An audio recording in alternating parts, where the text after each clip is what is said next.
Kalau tidur, sekarang kan ada yang kayak anak muda zaman sekarang, kita harus kerja nih, kerja apa workaholic sampai 3 jam doang sehari tidur, yang penting duit banyak. Jadi di saat tidur itu terjadi proses recovery atau regenerasi semua sel tubuh. Oke. Tubuh kita tidak diem.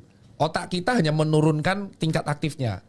Semua tubuh kita tuh tetap aktif, jantung tetap aktif, pencernaan tetap aktif, cuman diturunkan. Karena energinya saat tidur tuh dialihkan biar kita fokus tidur dan digunakan untuk regenerasi sel. Okay. Nah, sampai situ. Okay. Berarti kalau kita kurang tidur atau kita tidak tidur sama sekali, begadang itu tidak tidur ya. Okay. Ini tadi sinetsi sudah jelas. Wah dok, kamu sampai jam 12 kamu begadang ya. Begadang tuh tidak tidur. Begadang itu tidak tidur. Kalau tidurnya di atas kemalaman tuh kurang tidur. Oh. Dua definisi berbeda. Ada juga orang yang kelebihan tidur dan tidur tidak berkualitas. Okay. Jadi tidur tapi kebangun-bangun. Nah, untuk orang yang tidurnya tidak berkualitas, kurang tidur dan begadang, maka sel yang harusnya bisa beregenerasi saat malam itu tidak sempat beregenerasi. Jadinya kerusakan sel akan menumpuk dan berakumulasi. Sehingga terjadilah zat kanker-kanker tersebut. Tapi kalau misalnya dia tidurnya jam 3 subuh, tapi tetap 8 jam. Loh, tubuh itu bisanya berecovery saat malam.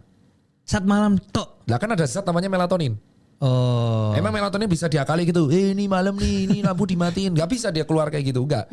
Tubuh kita gak bisa dibodohi kayak gitu. Tapi ada yang bilang, tapi kan belahan dunia yang lain juga siang kalau di kita malam. Misalnya di Amerika. Itu alasan kenapa jet lag kan? Betul. Nah, udah ada dijawab dong. Makanya ketika kita di Indonesia berangkat malam, terus kita naik pesawat belasan ribu kilo sampai di Amerika masih siang, kita bingung tubuh kita jet lag. Karena dia sudah taunya jam tidur, di sana ternyata masih ada matahari. Udah bingung tuh tubuh tuh. Tapi bisa menyesuaikan makanya lagi. ketika ada jet lag kita cenderung lemas banget. Gitu.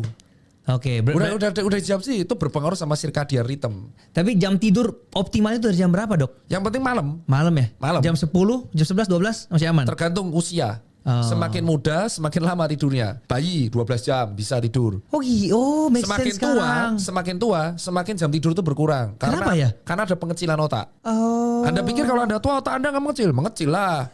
Kan otak ada dua, cerebrum sama cerebellum. Cerebellum yang ngatur keseimbangan. Iya. Ketika kita tua, otak cerebellum kita mengecil. Makanya orang tua tuh sering kepleset. Karena otaknya bagian seimbang dan kecil. Nah sama otak kita juga cerebellum mengecil. Nah kalau kita otak mengalami kecil, berarti kualitas tidur kita juga akan berkurang. I see. Berarti justru kalau anak muda sekarang butuh tidur 9 jam 10 jam itu normal ya? Ya normal, 11-10 jam normal aja. Karena dia masih muda. I see. Nah ketika Anda begadang dan tidak tidur, pastikan Anda begadang demi hal bermanfaat. Iya, Karena Anda tuh mengurangi jatah regenerasi sel Anda. Dan apakah jam tidur Anda saat malam itu bisa diganti siang? Tidak. Siang itu hanya mengistirahatkan fisik. Tapi tidak bisa membuat sel bergenerasi. Karena sel bergenerasi maksimal saat malam. Jadi jangan dibalik-balik.